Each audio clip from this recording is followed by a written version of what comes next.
The pounding on my front door wasn't the kind of knock you expect from a neighbor coming by to say hello. It was loud, aggressive, and had the kind of rhythm that screamed entitlement.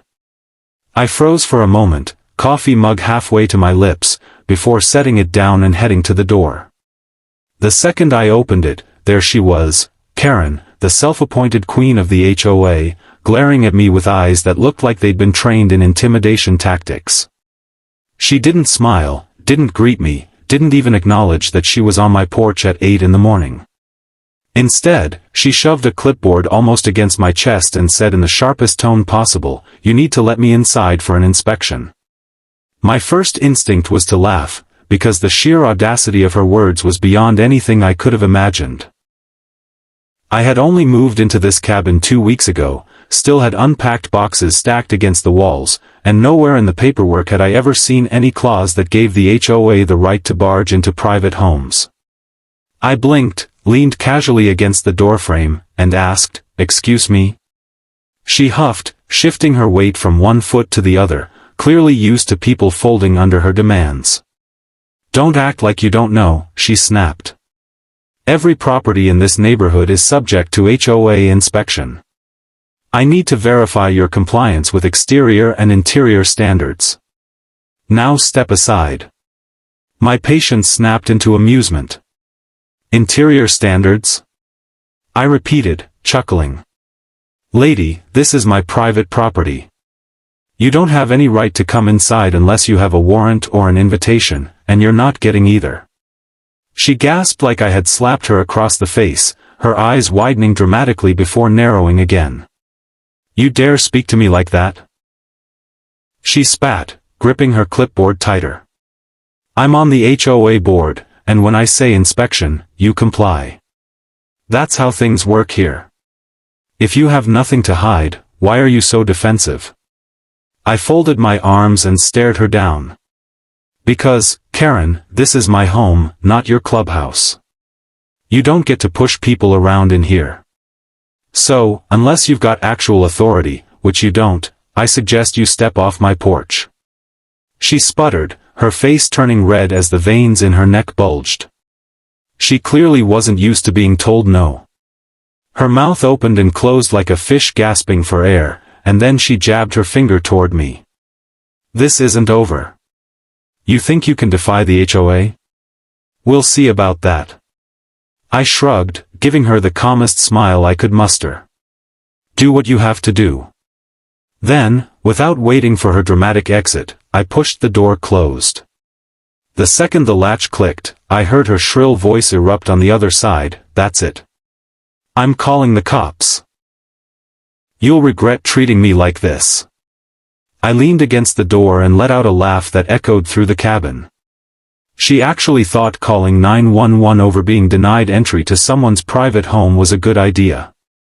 I grabbed my coffee again and settled into the armchair near the window, pulling back the curtain just enough to see her pacing on my porch, phone clutched to her ear like it was a weapon.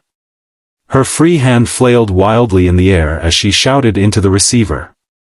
"Yes, dispatch? There's a man here refusing to comply with HOA inspection rules. He's being aggressive and might be dangerous. You need to send someone right away." Her words were sharp and theatrical, dripping with exaggeration as if she were auditioning for a drama series. I couldn't help but grin, because little did she know, the voice on the other end of that line wasn't some stranger ready to jot down her complaint. It was my wife, working her evening shift as a county dispatcher. The irony was almost too perfect.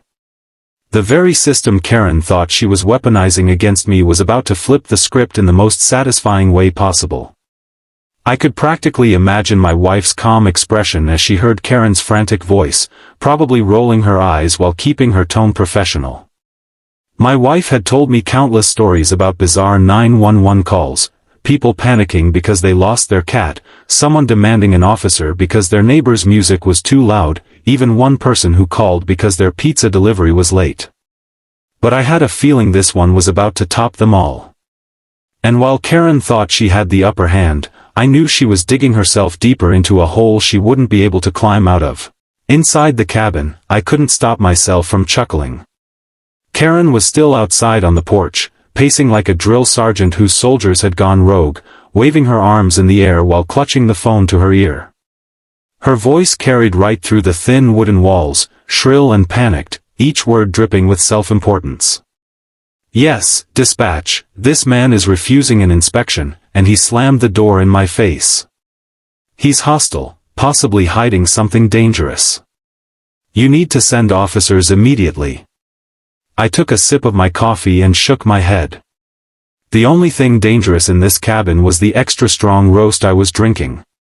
The way she was talking, you'd think I had built an underground bunker stocked with illegal weapons instead of a cabin filled with unpacked boxes and fishing gear. What made it even funnier was knowing that my wife was the one taking the call. She had been working as a dispatcher for nearly 8 years, and if there was anyone who could spot a fake emergency in seconds, it was her. I imagined her sitting there with her headset on, eyebrow raised, typing notes into the system while trying to keep her tone calm. Through the crack in my curtain, I watched Karen stomp her feet like a child throwing a tantrum. She kept repeating the same story, only with more exaggeration each time. He blocked me from performing my legal duty as HOA board member. He was aggressive. He might be armed. I don't feel safe. My wife's voice, though I couldn't hear it from where I sat, was probably as steady as ever.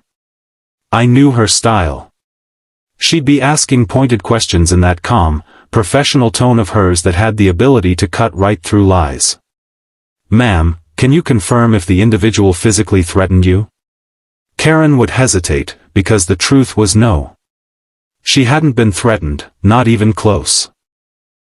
She had been told to leave, and her pride had been bruised, but that wasn't a crime. I could picture the hesitation on her face as she scrambled to twist her words. "Well, not exactly. But he slammed the door in my face." "That's basically a threat, isn't it?" she'd say. My wife would pause, type a note, and then reply with something like, "No ma'am, slamming a door is not considered a threat." Karen's voice rose louder, her frustration bubbling over. "Are you serious? He's hiding something. Why else would he refuse entry? If you don't send someone right now, you'll be responsible for whatever he's covering up." I had to bite my lip to keep from laughing out loud. She was trying to turn a civil disagreement into a crime scene, and it wasn't working. My wife, who had heard it all, would be giving her the standard line, "This sounds like a civil matter, ma'am. Law enforcement cannot force a homeowner to let you inside their residence." But Karen wasn't used to the word no. She stomped harder, her heels clicking angrily on the wood planks of my porch. "You dispatchers never take things seriously. This man is a threat to our community. If you don't send the police, you're failing your duty." I leaned back in my chair, enjoying the show. To me, it was entertainment. To Karen, it was the end of the world. She thought she was pulling the strings, but the truth was she was dancing on the end of a rope she didn't even realize was fraying. What she also didn't know was how carefully every call was logged. My wife had told me many times, every word a caller says is recorded, every detail goes into the system, and wasting resources on nonsense calls can get people in real trouble. Karen thought she was making herself sound important, but in reality, she was building a case against herself. I could see her expression through the window as she listened to my wife's calm responses. Her face would flush red, then pale, then contort with indignation. She didn't like being questioned, and she certainly didn't like being told that the law didn't bend for her clipboard. She tried changing her story again. "He raised his voice. He intimidated me. He might have dangerous animals inside." That one nearly made me choke on my coffee. Dangerous animals? The only living creatures in here were me and a houseplant struggling to survive. My wife would press her again, "Ma'am, are you in immediate physical danger?" and Karen would stumble. "Well, I could be if he suddenly comes outside." She was digging so deep into her lies that it was almost painful to watch. Minutes passed, and her frustration turned into desperation. She waved at a passing neighbor, yelling loud enough for them to hear, don't worry, I'm taking care of the problem. I've got 911 on the line right now." The neighbor glanced her way, then glanced at my cabin, clearly unimpressed, before hurrying along. That made Karen even angrier. She shouted into the phone, "You hear that? The whole neighborhood depends on me to enforce the rules.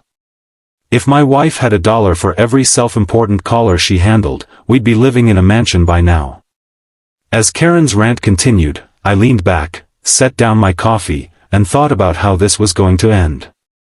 She believed she was on the verge of victory, convinced that any second now patrol cars would roll up and drag me out in handcuffs for the crime of drinking coffee in my own home.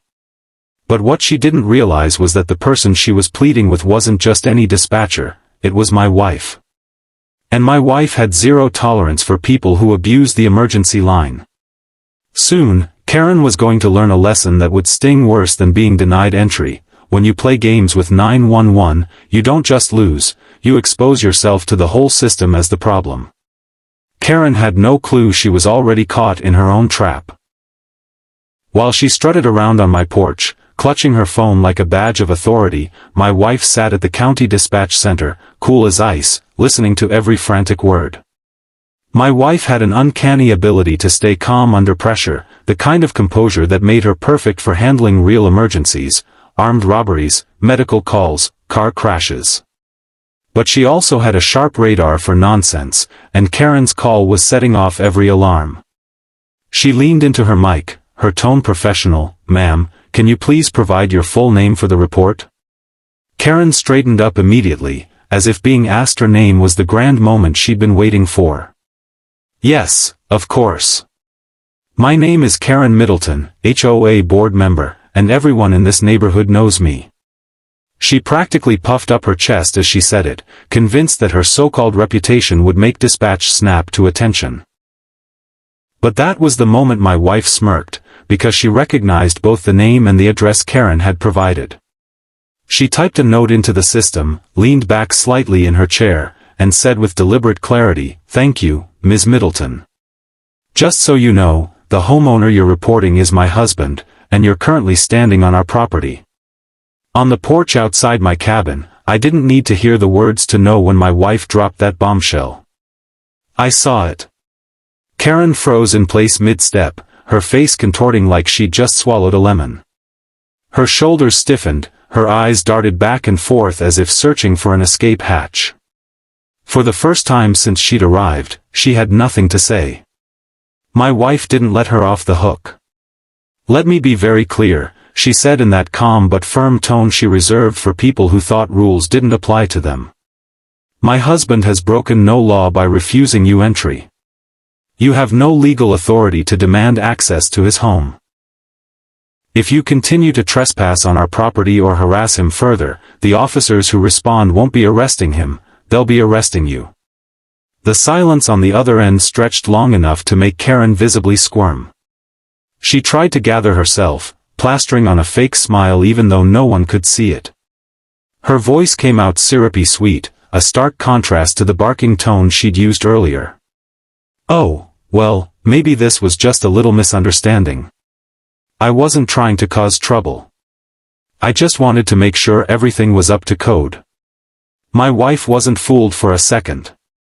"Ma'am, this conversation is being recorded. You knowingly called 911 for a non-emergency. If you misuse this line again, you could face charges for filing a false report. This line is for emergencies only, not HOA disputes." Karen's fake smile faltered instantly. I could see her knees trembling slightly as she fumbled with her clipboard, looking around as if the trees themselves were laughing at her. She stammered, I didn't realize. I thought, but there was no way to spin it." My wife cut her off, her tone final. "I suggest you leave before you make this situation worse." From my spot by the window, I nearly laughed out loud watching Karen's expression shift from outrage to humiliation in a matter of seconds. She lowered the phone from her ear, her face pale now instead of red, her eyes darting toward the street as though she hoped no neighbors had seen her lose this battle. She muttered something under her breath that I couldn't catch, then spun on her heels and stormed off my porch, her clipboard rattling as she clutched it like a lifeline. For all her bluster, she looked more like a kid who had just been sent to the principal's office than the queen of the HOA. Inside, I finally let out the laugh I had been holding in. The whole situation had played out exactly the way I hoped, only better. Not only had Karen been shut down, but she'd been shut down by the very system she thought she could use as a weapon. The irony was so thick you could cut it with a knife. My wife texted me a few minutes later from the dispatch center, "Handled it. She won't bother you again tonight. Don't forget to water the plant in the kitchen." Only my wife could end a showdown like that and still remind me about a houseplant. That night, as I sat on the porch with another cup of coffee, I replayed the scene in my head. Karen's furious pacing, her exaggerated claims, the way she wilted when she realized she was up against my wife. It was like watching a live theater performance, and I had front row seats. What struck me most was how entitled she had felt, how certain she was that the law would bend to her will just because she waved around a clipboard and called herself an HOA board member. But entitlement had met its match in reality, and reality had won in spectacular fashion. The neighborhood was quiet again, the lake calm, the crickets chirping in the distance. And me?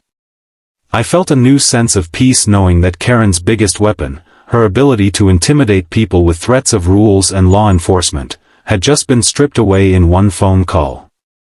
She had tried to use 911 to flex her power, and instead, she had been reminded that not even the most self-important HOA queen was above the law.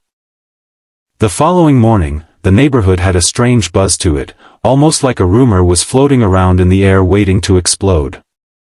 I stepped out onto my porch with a cup of coffee in hand, enjoying the crisp air rolling off the lake, when I noticed a few neighbors glancing my way.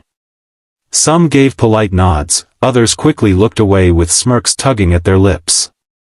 That told me everything I needed to know. Word of Karen's failed 911 stunt had already started to spread. I didn't need to be a detective to figure out how. My wife had told me before that the dispatch center was like a family. When something ridiculous happened on a call, it didn't stay secret for long. And when that call involved someone as notoriously bossy as Karen, it was bound to get around even faster. By noon, half the neighborhood knew that Karen had embarrassed herself by calling 911 to complain about being denied entry into someone's home, my home. Of course, Karen tried to control the narrative. She marched down the street with her clipboard pressed tight to her chest, stopping neighbors along the way. I could hear snippets of her voice carrying across the yards. "Oh, I decided to let him off easy," she claimed to one neighbor, puffing up her chest. "I could have pressed charges, but I'm merciful like that." Another neighbor frowned, clearly unconvinced. "Wait, you called the cops? For what exactly?"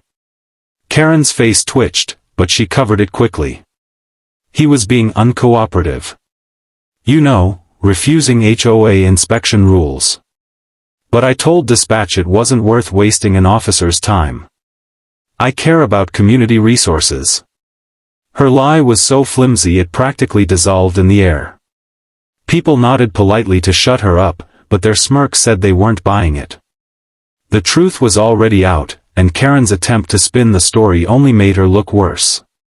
Later that afternoon, there was a knock at my door, this time softer, hesitant. When I opened it, I found the HOA president, Mr. Thompson, standing on my porch. He was an older man, calm and collected, and unlike Karen, he had an air of reason about him. "Mind if I come in for a quick word?" he asked. I invited him in, and he looked around briefly before sighing. "I wanted to apologize for what happened yesterday. We've been getting a lot of complaints about Karen lately.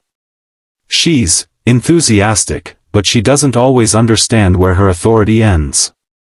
I raised an eyebrow, sipping my coffee. Enthusiastic? That's one way to put it. She called 911 on me because I wouldn't let her inside my house. Thompson rubbed his forehead. "I heard. Trust me, the board doesn't condone that behavior. HOA regulations cover community property, landscaping guidelines, things like that, not barging into people's homes. Karen's interpretation of the rules has been overzealous, to say the least. I leaned back in my chair. Well, I appreciate you saying that. But if it happens again, I won't be so forgiving.